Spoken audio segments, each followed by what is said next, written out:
walang problema kung makapal ang balahibo ng ng tupa. Ang tanong, may nagpastol ba tuwing December? Hanapin mo ngayon kung may nagpastol ng December. Hindi sira ang ulo nila para magpastol ng December. Pati yung tagabantay, yung tagabantay that time, hindi yun naalis. Anong suot ng tagabantay? 24 hours. 10 damit? Oh my. That's ridiculous. Hindi yan pwede. Ngayon, yung Belen na kaisipan, na ilinagay sa kaisipan kahit sa Kristiyanong mga Protestante. Actually, sabi nga ni Mother Melchor, umano lang dito, ang lumaban, yung mga Puritans. Actually, Puritans ay sila ay mga mga Bible-based Christian din. Pero noong yung ibang Kristiyano, kahit nga si Martin Luther nag-rosary, nagtatabango pa Trinitarian yun. Yung Trinity mindset ni Martin Luther, hindi yan Trinity ng mga Baptist ngayon, ng mga Pentecostal. Ako nyo?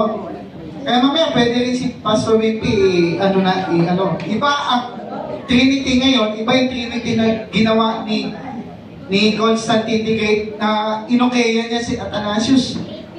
So, yung truth about Christmas, ito yung sabihin ko na, ito na yung kanina, yung tinatanong na Actually, sa pagan equivalent ng Mary and Child, si Mary tapos si Jesus Christ in a manger, holding the baby, Mary holding the baby, is doon sa kanilang, sa Egyptian mythology,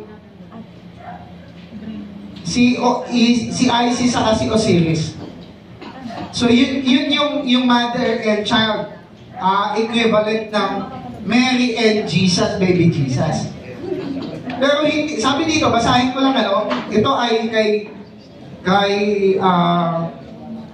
sabi dito, whenever you hear the mystical stories told by Egyptian, actually, it was Egyptian, the late Babylon, Egypt, Greek, Romans, the same na na-adapt, linagay December 25.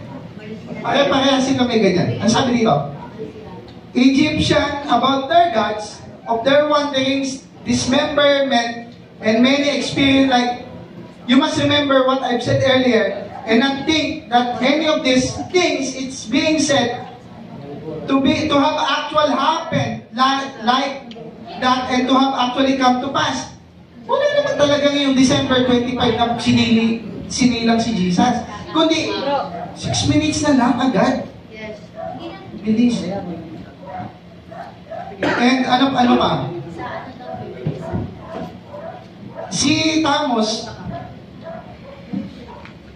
ulitin ko si Thamos, no? Si Thamos ay isang Phoenician god. Na siya sabi dito, according to the source na nakita ko po, no? Hindi ito internet lang na basta kinuha ko lang katulad ng parang bogus-bogus lang. Si Abraham Hislop, basahin niyo yung 2 Babylons niya. Hindi siya nagsalita, nang wala lang basihan.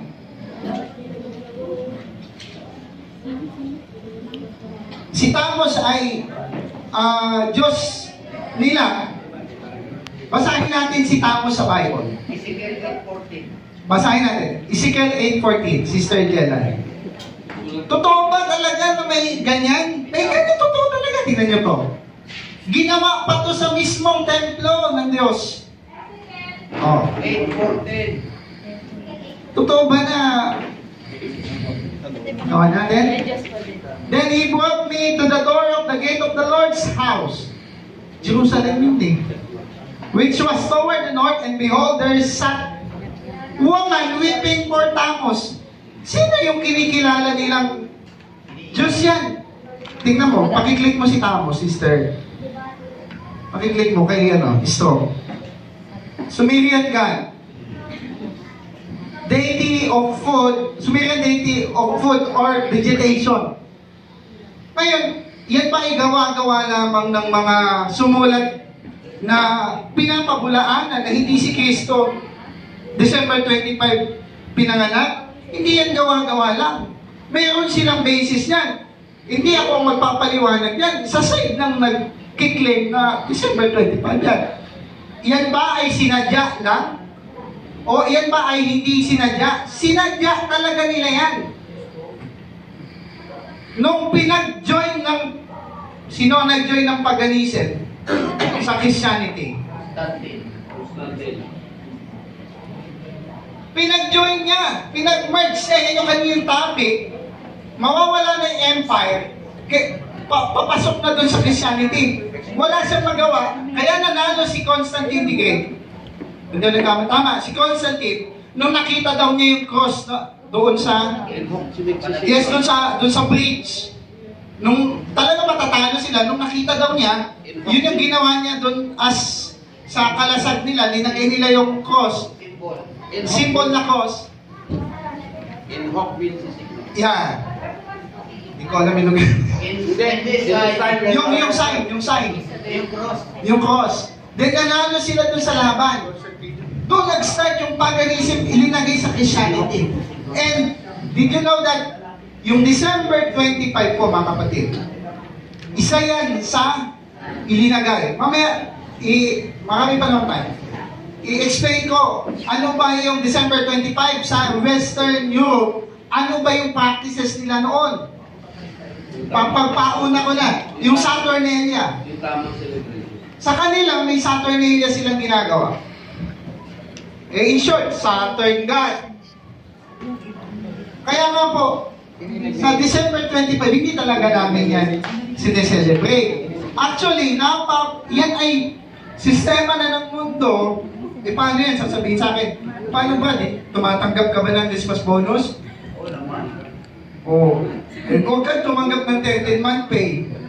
Huwag kang tumanggap ng bonus. Kasama yan sa December 25. Pasensya na, hindi talaga ako tumanggap ng bonus Wala kasing bonus. Pero hindi ako pocket ako, hindi ako tatanggap. Problema, yun yung kalakaran pag binigyan ka 10,000 na Christmas bonus, hindi mo tatanggapin. 13-month pay ang tawag mo. 14-month pay na nga.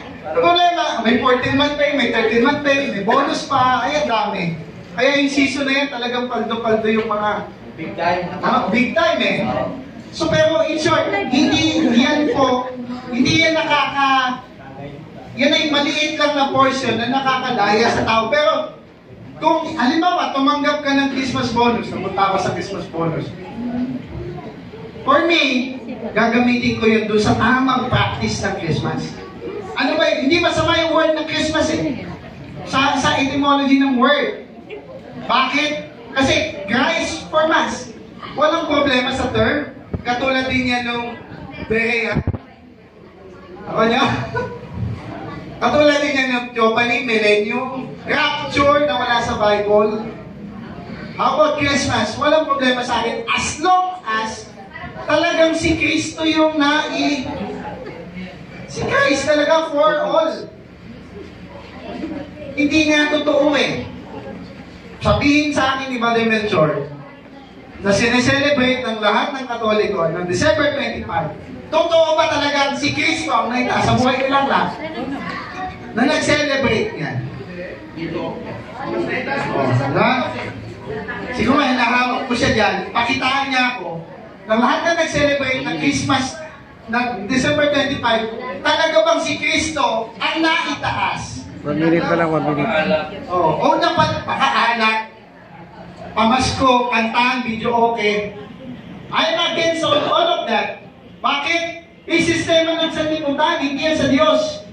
Dapat sharing yan. Dapat katulad yan ang ginagawa natin ngayon. Yan ang the best na Christmas party. Ang party, si Kristo ang inilalagay sa kalagitan, si Kristo ang naitataas. Nangyari yan. Ang naitataas yung regalo, sino yung may magandang regalo, sino yung may mas malaking binigay. Santa Claus yan. Isa pa yun, napalitan na si Kristo ni Santa Claus sa isip ng bata. Okay, time na ako. Si Manny Mencho po, kung papayag